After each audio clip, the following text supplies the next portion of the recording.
د افتاب او ارشد په خپل سکه خور باندې ظلم او زیاتې خپل خور ډیره زیاته وهلې ده، خو که تاسو د حقیقت نه خبر شئ ډیر زیات به حیران شئ. خو خور وسوي دا ټول معلومات تاسو سره همدلته شریکوم. 2 شپې وړاندې چې د دې افسوسناکې واقعې باره کې کله خبر وایرل شو نو موږ ډیر زیات خفه شو چې داسې ظالمان ورونه هم چې داسې کارونه کوي، ځکه چې که موږ تاسو وګورو نو اکثره خویندې په خپل ورونو باندې نازیږي چې شکر د خدایه زما ورونه شته، خو بیا داسې ظالمان ورونه هم را پیدا کیږي چې هغه خپلې پرښتو غوندې خویندې وهي ټکوي او صرف د دې لپاره چې د پلار نیکه د 100 لک روپو پاتې شوی جایداد په خپل نوم کړي او خپل خویندو ته پکې حصه ورنکړي. همدغسې یو واقعه چې د پیښور په بالا ماڼۍ کې چې یو مشهور ځای دی هلته شوې ده او دا ظالمان ورونه د شپې په دې غرض باندې د خپل خور کور ته راغلي وو چې هغه ووهي او دومره یې وهلې ده چې هغې سره یې د مرګ کار کړی دی. د دې واقعې نور معلومات داسې دي چې دغه خور بار بار د خپل ورونو نه د جایداد اخیستو یعنی د خپلې حصې د اخیستو غوښتنه کوله، خو دغه دواړه سړي چې پاخه عمر ښکاري یعنی د دغه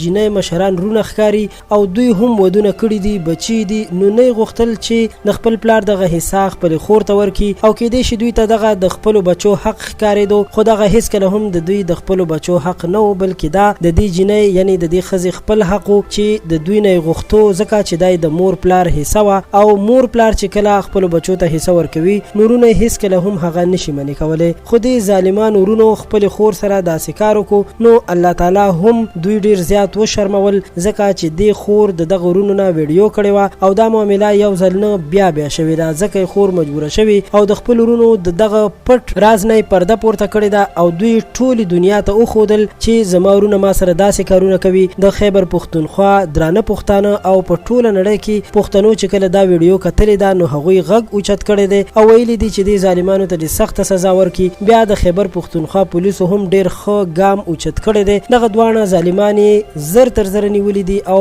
خپل حوالات کې بند کړي دي او واده یې کړې ده چې دوی به خپل انجام ته رسي، سخته نه سخته سزا به ورکول کیږي چې بیا څوک داسې کارونه کوي او بیا داسې درندګي څوک ونه کوي. امید دی چې د دې دواړو ظالمانو د نیولو نه پس به د دوی خور ته هم انصاف ورکړل شي او هغې ته به د خپل پلار په جایداد کې حصه ورکړل شي. د ویډیو د کتلو مو ډېره مننه کوم. دا و د پښتو پوسټ یو تازه خبر چې تر تاسو مو در ورسوو. له نورو تازه معلوماتو لپاره پښتو پوسټ چینل سبسکرایب کړئ. یو ځل بیا ستاسو ټولو ډېره مننه کوم.